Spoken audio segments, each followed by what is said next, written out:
Today, we're diving into a modern tragedy. It's really a philosophical epic, all centered on this one figure of just immense and terrifying will. We're going to chart the story of the captain, the alchemist of the sealing abyss. Just let that line sink in for a second. It captures the entire chilling ambition at the very heart of this story. It's a premise that challenges everything we think we know about existence itself, the idea of total, absolute dehydration.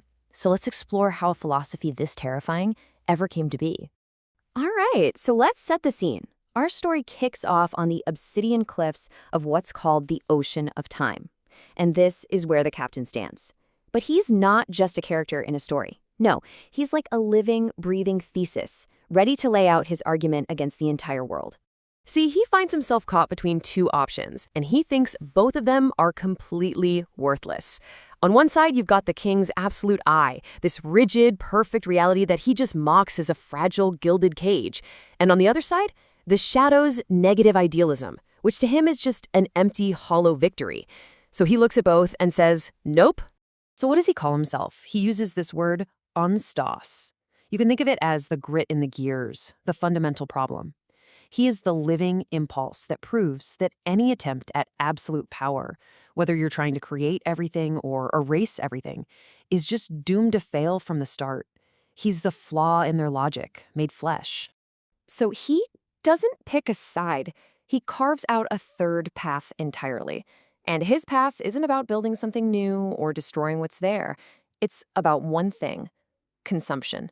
Total, parasitic consumption. To him, the king's yes and the shadow's no aren't ideas to argue about. They're just resources, potential waiting for him to harvest. But to really get a grip on this philosophy, you have to look at where it came from. This wasn't just some abstract idea he dreamed up. No. This was forged in a massive, cataclysmic event that completely remade him, from just a man into a true force of nature.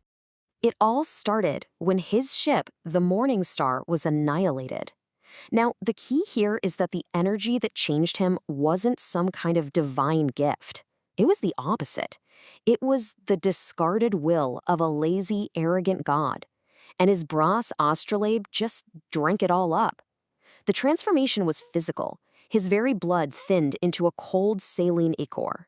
He became something entirely new. And he has a name for this new essence he possesses. He calls it Kimota.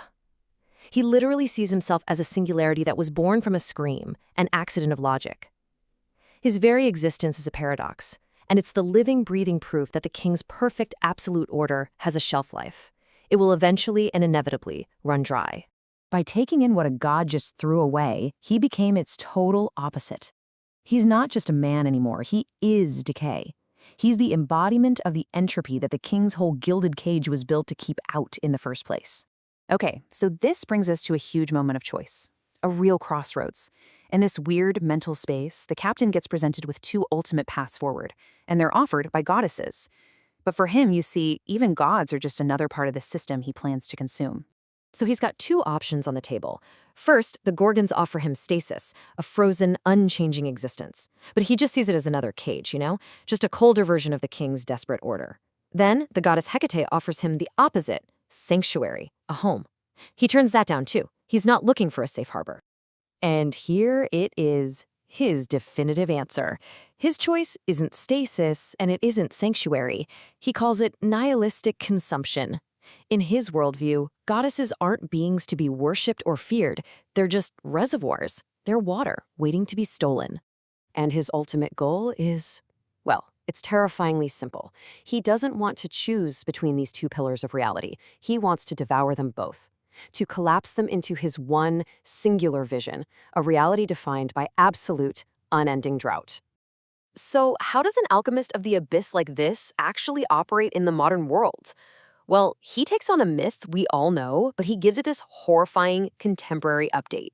He becomes the new Davy Jones. Yeah, this isn't the Davy Jones from the old sea shanties.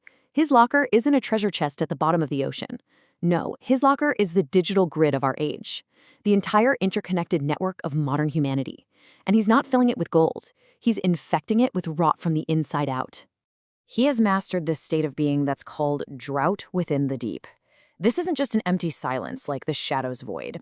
It's an active, predatory nihilism, a hungry silence. And mastering this lets him navigate this underworld ocean, where every single drop is the memory of a soul that's been trapped in stasis. What he is makes him a thrice broken link. He exists in the cracks between life and death, and this unique position lets him see and travel through these rifts in reality that the king, in his perfect, ordered world, can't even perceive. His course isn't guided by morality or hope, it's set by the cold, hard indifference of the gods themselves. Now, a philosophy, this absolute needs an equally absolute weapon.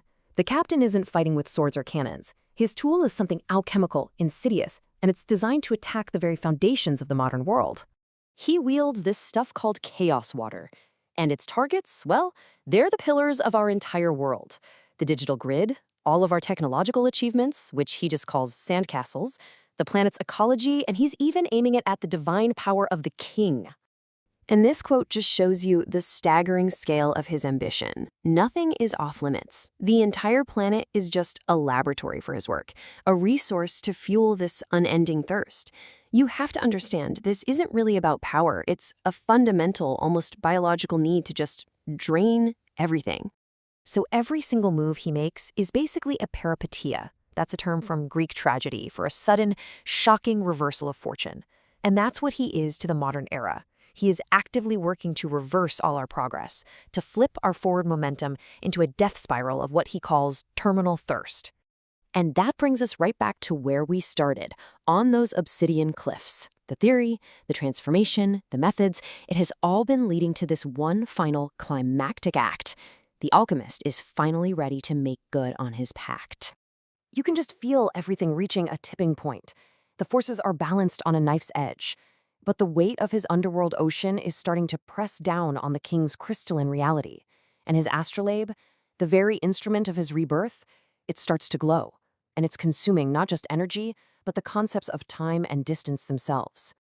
And as he steps into the churning current, his promise starts to become reality. The fundamental structure of the sea, the very bonds holding the water together, they start to unravel. The cradle of all life is being rewritten into a dry, empty, blank page, completely erased by his will. And we're told that this traveler of the unknown has only just begun to drink, so we're left to confront this one truly terrifying thought, a question that just hangs in the air long after the story is over.